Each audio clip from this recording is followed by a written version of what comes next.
The film begins with a man named Andrew Dufresne sitting in a car as he is drinking alcohol and loading bullets into a gun. Later on, Andrew is accused of killing his wife and her lover. Even though Andrew tries to prove himself innocent in court, the verdict comes out as guilty. The judge gives him 2 life sentences, one after the other, for the 2 murders.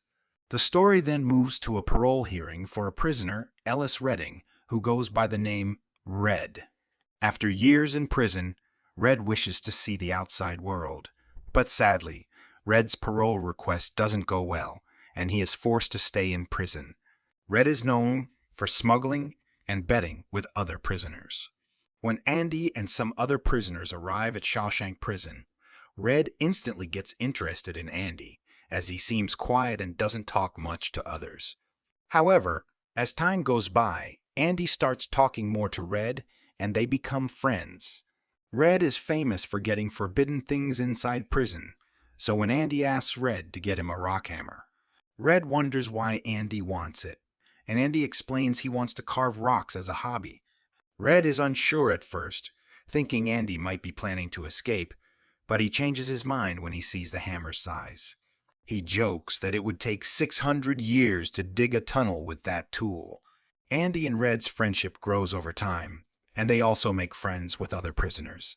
Andy tries to stay peacefully in prison, but unfortunately he catches the attention of a scary group called the Sisters, led by Boggs Diamond. Despite Andy's resistance, he's brutally hurt by this group. One day, the prisoners are told to work on the prison roof. Red secretly adds his friends' names to the list of volunteers. On the roof, Andy and Red overhear Captain Hadley complaining to the guards about some issues with his taxes. Andy takes the risk to join the conversation, and using his knowledge about banks, he helps Hadley avoid paying the taxes. Andy asks for cold beers in return for the help, and the prisoners have a moment of joy in their dull, monotonous lives. Later, Andy asks Red to help him sneak in a poster of a beautiful actress during a movie screening in the prison. But on the same day, the Sisters try to hurt Andy again, and it escalates to a big fight. Andy goes to the infirmary, and Boggs is put alone in solitary confinement. Red and his friends decide to get rocks as a gift for Andy when he comes back. When Boggs is allowed to go, he gets badly beaten by Captain Hadley, as they now have an interest in Andy. Warden Samuel Norton learns about Andy's banking skills and visits him under the guise of a regular cell inspection. Norton allows Andy to keep a Bible and assigns him the job of the prison assistant librarian. Andy's financial expertise becomes valuable to both inmates and guards. He expands his services, even helping Warden Norton with financial matters. Andy requests funds to upgrade the library and writes to authorities for support, hoping for a response soon. One day, Andy is spending time with Red when another prisoner brings them surprising news from the library. They rush there and find Brooks, an older inmate, trying to hurt another prisoner because he's scared to leave the prison. Andy and Red manage to calm Brooks down and help him through his tough feelings. Eventually, Brooks, who had been in prison for 50 years, is released. However, life outside has changed so much that he struggles to fit in. Sadly, after feeling lonely and sad, Brooks takes his own life, and other inmates are shocked to learn this. Red tries to explain how prison can make it hard for people to adjust to the outside world. One day, Andy becomes excited when he finally gets some books and a reply from the authorities after writing letters for 6 years. When he goes through the boxes of books, he finds a recording of Mozart's The Marriage of Figaro. He sneakily locks the room and office doors and plays the music over the prison radio system so all the prisoners can hear it. But suddenly, Warden Norton gets very angry and threatens Andy to open the door. Andy disobeys the rules, and as a result, he is sent to solitary confinement. When he comes back, he tells Red and his friends that the punishment was worth it because the music brought him some hope. But the other inmates, who have lost hope after being in prison for so long, disagree with Andy.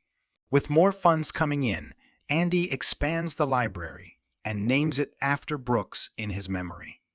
And Andy starts helping other inmates get their high school diplomas.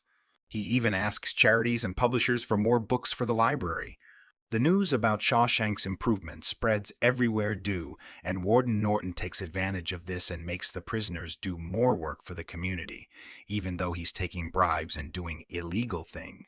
Andy establishes a fake identity to help him in these illegal activities. In 1965, a new young man named Tommy Williams arrives at Shawshank Prison for stealing. Andy and Red become his friends, and Andy tells Tommy to study for a diploma. Tommy didn't go to school much, so Andy teaches him every day. Later, Tommy asks Andy why he's in prison, and when he learns about Andy's case and what his old cellmate Elmo from another prison told him, Tommy connects the dots. Elmo confessed to the murder of a couple for which Andy was blamed.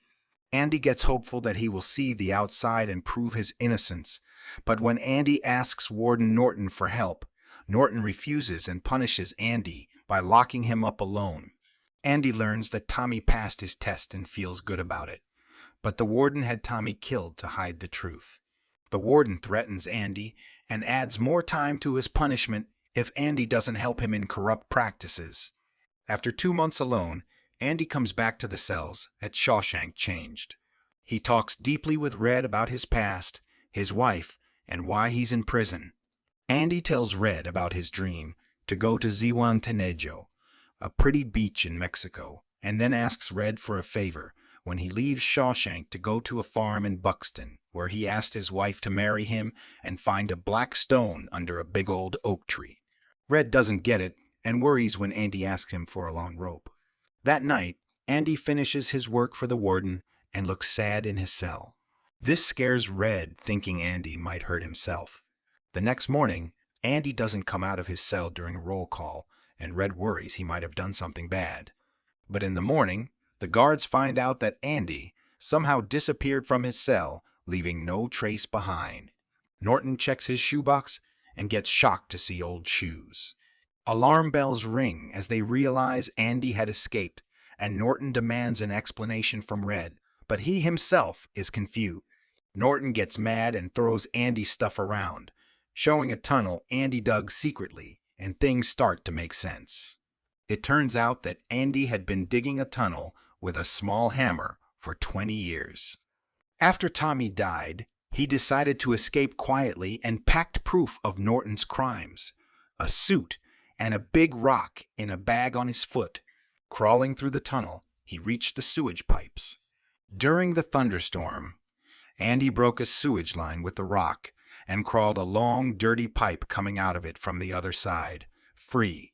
The next day, Andy disguises himself and goes to the banks in Portland. He takes all of Norton's money that he earned through illegal means, under the name Randall Stevens. He also sends proof of Norton's corruption to the newspaper, tarnishing his reputation. Cops want to arrest Norton and Hadley for the corruption in Shawshank, while Norton finds the Bible instead of his documents in his safe because Andy had switched them.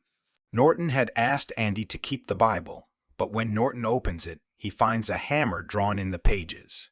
Suddenly, the police arrive to arrest him, but he decides to take things into his own hands before they can. After the brave escape, inmates talk about Andy and admire him, while Red misses him. When Red finally comes out of the prison, he encounters a hard time outside, but he remembers his promise to Andy. Red follows Andy's words and finds the black stone under the oak tree, finding money in a letter from Andy inviting Red to Mexico. Finally, Red goes and meets Andy on the beach in ZIHUATANEJO. The Shawshank Redemption, released in 1994. Directed by Frank Darabont, produced on a budget of approximately $25 million. Morgan Freeman received an Academy Award nomination for Best Actor. Despite its initial lukewarm box office reception, the movie's reputation grew rapidly. In various polls and surveys, it has been frequently ranked among the greatest films of all time. It notably maintains a high rating, often being in the top position of the site's user-ranked list of top 250 films. The phrase "get busy living" or "get busy dying" which is uttered by the characters in the film, has become particularly iconic. The film's depiction of hope, friendship, and redemption has resonated with audiences worldwide.